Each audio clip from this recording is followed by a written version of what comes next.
Hello, everybody. It looks like it is 12:30, so it's about time to get started. So my name is Emily, and I am a guide for the Central Park Conservancy, and I will be leading our weekly walk today. So we're going to be together for around 15 minutes, and we will be virtually walking from Cherry Hill to the lake today to check out some spring blooms. Almost all of the photos you'll see today that were taken by me within the last week, and if there are any exceptions, I'll do my best to note the sources for you all as we go along. So let's start off the walk by talking about Zoom real quick. Okay, next slide. There we go. So you can feel free to use the chat feature to say hello and to comment. I see many of us have already done so that's great. You can also use the Q&A feature to ask any questions that you might have. That is also found on your control bar. And my colleagues, Jose and Ryan, they are on the back end today. They can answer any questions that you might have. And you'll also be invited to participate in some polls. You'll see them pop up on your screen, and I will share the results with everybody once everyone has voted. And before we get started for real, I want to make sure that we're all on the same page about who we are at the Central Park Conservancy. So we are the nonprofit that has been working in the park since 1980. And basically we care for Central Park, from the smallest details like day-to-day maintenance, but also big projects like the restoration of the park. Our mission is to preserve and celebrate Central Park as a sanctuary from the pace and pressures of city life, enhancing and enjoyment and well-being of all. And with that, let's get right into it and take a look at our route for the day. So we're going to start at West 72nd Street, and you'll see that we are passing by some very famous areas of the park that have a lot of park history. But the official title for our walk today is Bloomtastic Cherry Hill to the Lake. So because of that, we're going to save most of the historical stuff for future weekly walks, because today we are going to focus on these spring blooms. So let's get going and let's look at our entrance. Here we are at West 72nd Street, and we're going to keep walking straight into the park. And if we follow that path, the first area that we will encounter is Strawberry Fields. And if you look at that, we are already at our first stop. So this is Strawberry Fields. This area is a memorial to the musician John Lennon, and his widow, Yoko Ono, invited countries from all over the world to donate plants and stones to turn this landscape into an international garden of peace. So if you like plants, flowers, trees, this is a great space for you to check out. And I am already seeing some of our first blooms of the day just beyond the Strawberry Field sign. So let's take a closer look here. You see lots of different flowers popping up, but the ones that really stick out to me are these white ones. These white flowers are a kind of daffodil, and daffodils are popping up all over the park right now. And it's very fitting that these ones bloom in April because these are poets' daffodils, and April is National Poetry Month. Okay, and then as we continue to walk into Strawberry Fields, we're quickly coming across the area's centerpiece, which is the Imagine Mosaic right here. And in this area, you can always find people gathered here singing or listening to Beatles or John Lennon songs. And people also often leave gifts on the memorial. Sometimes it's just coins, maybe pictures, but they also very often leave flowers. And we are seeing some flowers here today. It looks like we have some red roses left on the panel, left on the mosaic right here. Okay, my apologies. I just realized I forgot to turn on the live transcription, but if you guys rely on that, it should be on now.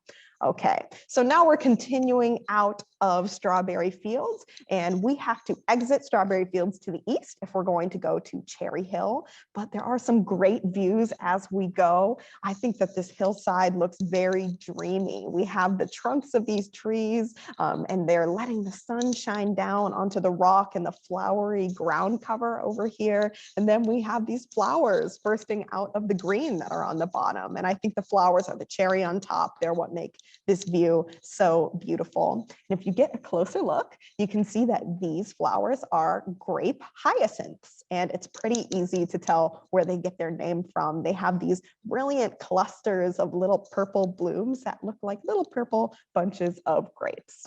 So let's keep walking down that hill. We're going to cross the street very carefully, continue walking east. And then as we go, eventually the path is going to start to twist up towards the north. And you will also see that the path is kind of growing into a bit of an incline, which means that we have arrived at Cherry Hill.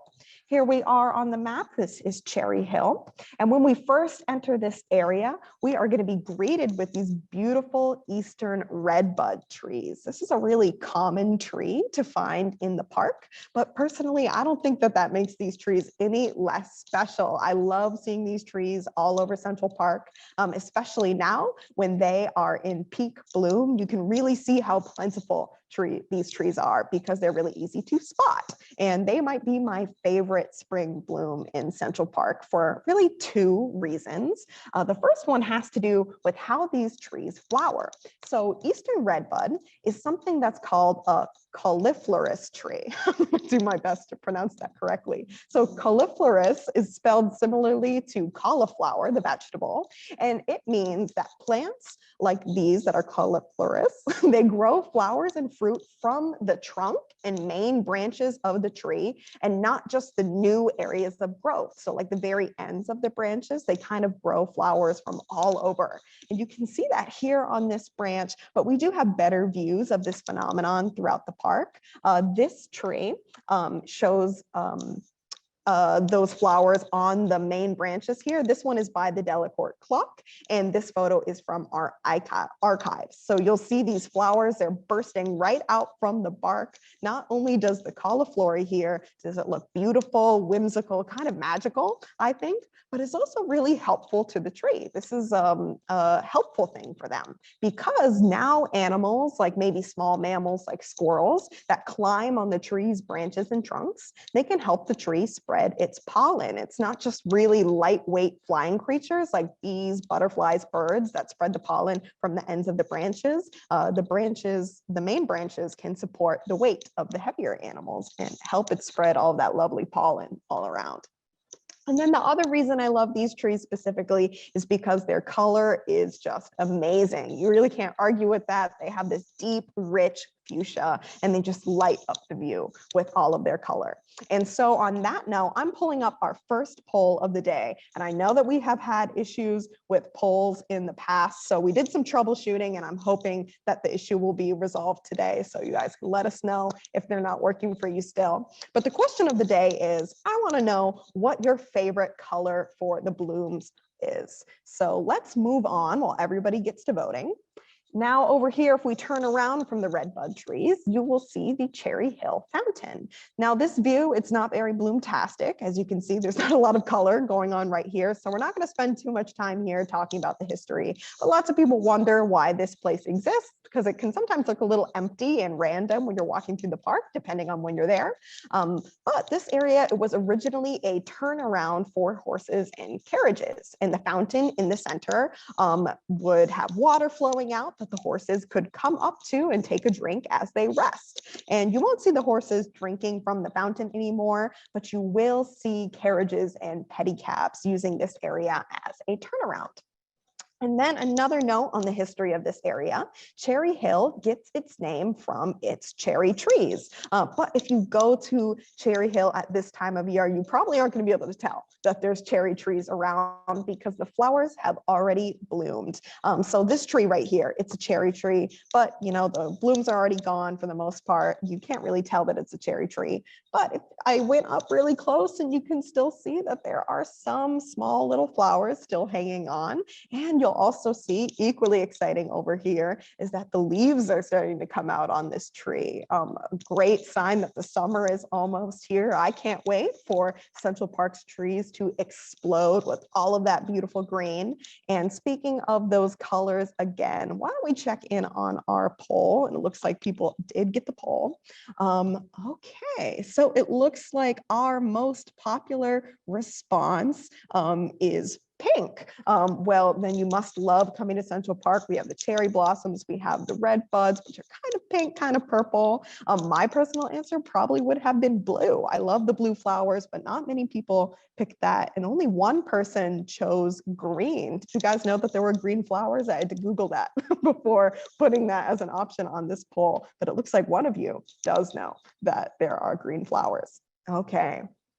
Moving on, we are going to continue walking east over Cherry Hill. And the path leaving this area, it also has some cool blooms like these white shrubs that we see on the right-hand side. And these up close, they look like some kind of fothergilla, but I can't tell exactly what kind of plant it is. And it can be hard to identify plants in the park sometimes just because there are so many that it potentially could be.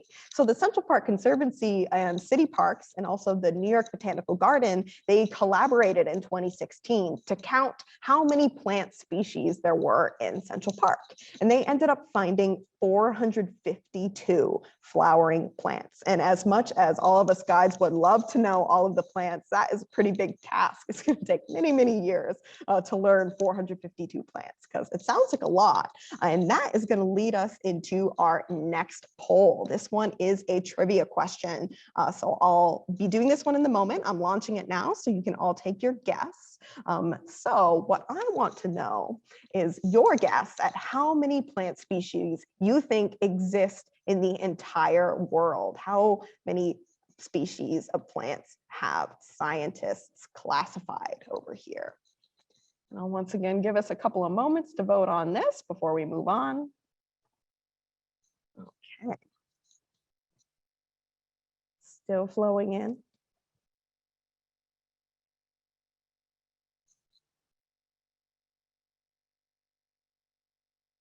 Okay, so the guesses are starting to slow down, so I'm going to end it right now. If you didn't get to officially guess, you can guess in your head. Okay, I will share the results here, and it looks like that 25% of us, 1/4 of us, got this right, because the most recent research says that there are around 390,000 plant species, and about 90% of those are flowering plants. So suddenly, Central Park's 452 flowering plants doesn't seem that big. Most of us guessed 1 million. Research from the past, it was up in the millions, but more recently, scientists have started to consolidate species. So maybe your guess would have been more accurate a couple of years ago. Okay. All right. Moving on, we are going to continue to Bethesda Terrace. And as we come over this hill, we are starting to see it come into view. And here we look at our map again, you'll see that we're not taking the most obvious route here. I'm going to pull us out of our way, and we're going to go to the easternmost stairs on the terrace. And I'm not doing this just so we can get more exercise. This specific route that I'm choosing to take us on is more fitting with our theme of the day. Lots of people come through the terrace and they don't really look at the carvings on the stairs, but the carvings on the terrace's 2 flanking staircases, so here and here, they are actually themed to the 4 seasons. And the eastern side of the easternmost staircase, so the right stairs, that is full of spring themed artwork. And so here's the railing on that stairs over there. And if you look closely at the carvings, you will see that every single carving is unique. There are no repeats here. And so it's showcasing a whole range of spring flora for us to look at. And I'm sure that all of these carvings have specific inspiration, so I won't go through all of them. But one that sticks out to me over here is the one that we have first on our right. This is a Jack in the Pulpit. It's a very unique spring plant, and it's one that we do have in the park today. This photo is from the Hallett Nature Sanctuary in 2019. And then if we continue down to the base of the stairs, you'll also see more carvings. Does this look recognizable or familiar to anybody? It looks to me like these are some geometrically styled daffodils. And then we also have this carving of a baby bird hatching in a nest, an image that we all kind of culturally connect to spring. Now, these bees on this carving here, they are from the summer side of the eastern staircase. So they aren't on the spring side, but I still did want to give them a shout out today because bees are some of the most important pollinators that we have on this earth. And without pollinators, over 80% of the world's flowering plants wouldn't be able to reproduce. So we owe all of the lovely blooms that we've been enjoying today to these important pollinators. So thank you, bees. Okay, now we are leaving the terrace to the west. And as we go, we're gonna pass a saucer magnolia on our left-hand side. It's a little bit out of the frame over here, but if you're walking on the path, you'll look off to your left, the tree will have a sign on it. And we are gonna stop to take a look in the branches of these trees. So this is a better view of the branches, and I'm gonna give you all an opportunity to test your observation skills. Do you guys see anything special in the branches over here? I know it can be kind of hard to tell from the photo, so don't feel bad if you don't see anything. I will reveal it for you all now. So here's our little circle. This is where we're looking. Do you see anything interesting in here? If you can't, I've got a closer look on the next slide. This is a bird's nest in here. And you'll also see there are some birds inside. Very cute. And this nest, it's just like the carving that we just saw on the terrace. It's a real live sight of spring out in the park today. And this nest, it's pretty low to the ground. So if you are walking this route after the walk, you should be able to see it if you come sometime soon. Also in this area on the path, if you look down on your right-hand side, you will notice this very charming pink flower. This one is called a bleeding heart, and its name suits it very well. You can really see where it gets its name from. This plant, it also looks great at all stages of bloom. As the flower continues to bloom, the heart kind of cracks open from the bottom, and then it starts to peel off towards the sides, and you get to see the white part of the flower underneath. And if we continue westward, we are greeted by these lovely magnolia trees. They are known for their big fluffy flowers on the top. They kind of remind me of like icing on a cupcake. I don't know if anybody else feels that way, but these magnolias specifically are Elizabeth magnolias, and they are a beautiful pale yellow. And then here we are at our last stop. This is Beau Bridge, and I'll leave us here to take in the views of the lake, but also to check out these wonderful planters. They are just overflowing with these plants that carry flora year round. So if you're looking to see some flowers, this is always a safe place to try, even if it's in the winter. You might still see some kind of green in these planters. And since that is the very end of our weekly walk for today, before you go, as always, I want to let you guys know about upcoming programs that you might be interested in.